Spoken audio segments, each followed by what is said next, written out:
Nanawagan karon ang nagmasulubong pamilya sa 14 anyos nga si Ayesa Nicole Dazo nga kasuhan usab ang 14 anyos nga namusil sa sulod sa San Jose National High School nga mikudlo sa kinabuhi ni Ayesa ug sa duha pa ka mga estudyante.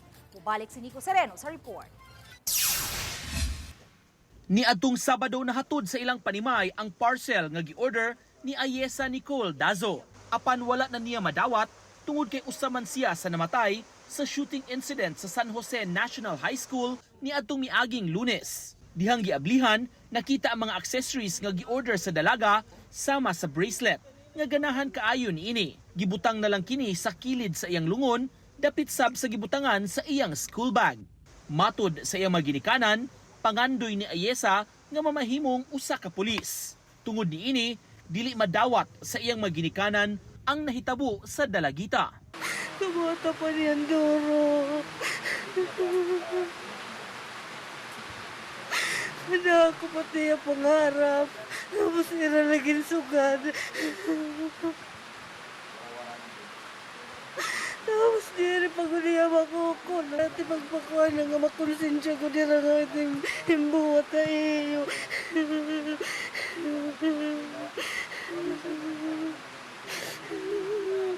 Pwede na magpapreod ka mo ko dito.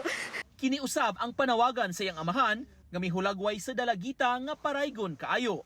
Gusto niyang mabilanggo ang suspect. Kung pwede, kahit 14 years old, sana,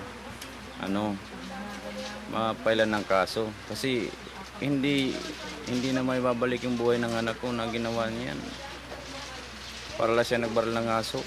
Kahit sir, 14 years old, kasi nakamatay siya, dapat ikulong para makaranas siya kung ano ang nararamdaman ng nandun sa loob ng kulungan. Kabahin sa kustudiya sa mga suspect sa krimen, kini ang iyang pamahayag. Kasi siyang nakano sa anak ko. Maraming nagsasabi sa mga kasama niyang sa school, sa loob ng paralan. Siyang nakabaril. Tapos ganun-ganun lang. Ay kukumport pa nila. Ay makulong talaga yung 14 years old. Hindi lang sa DSWD. Ilagay nila sa detention, sa pulis. Kasi hindi katanggap-tanggap yung ginawa niya. Alam nila na pag may mga minor de edad din na gagaya 14 years old na malalaman ng iba na yung 14 years old di pala nakukulong, gawin natin to.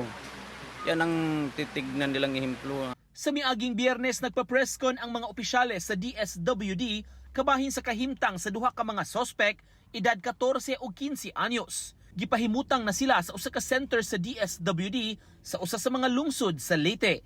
Managlahi ang kwarto sa duha, bawal ang cellphone ug wala sab gitugot nga makabisita ang mga ginikanan nila.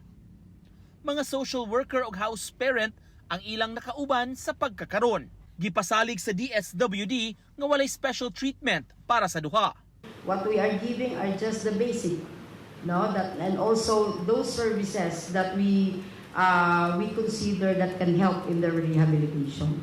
The fact that yung bata ngayon ay nandito na sa atin, makikita natin wala siyang, deprived na siya ngayon of liberty, of freedom. Freedom to play like a normal, like a child, The care, the love, and the presence of the parents because siya ngayon ay nasa custody natin. Also, wala din silang freedom na makipag-cellphone, makipag-TV and all. And more so, hindi na sila makalabas. So, that itself is already somehow a penalty or there is tawag natin ditong the accountability of that and the result of their actions. Ipaubos sa rehabilitation ng suspect nga posibleng mulungtad sa pipila ka tuig. Yung bata, yung 14 years old, pag hindi pa rin siya magbago, ma-rehabilitate, hanggang kailan siya tatanda, doon siya. Kasi nga, kailangan niyang maintindihan ano yung consequence ng ginawa niya. Sa ngayon kasi, hindi pa niya yung maintindihan. Hindi pa niya masyadong na, parang like an adult appreciation of things. So kaya kung hanggat hindi siya ang tawag natin, ma-reform or ma-rehabilitated, then manatili siya doon sa facility. Uban ni Godfrey Relien ug Philip Patricio, Nico Sereno, Balitang Bisdak.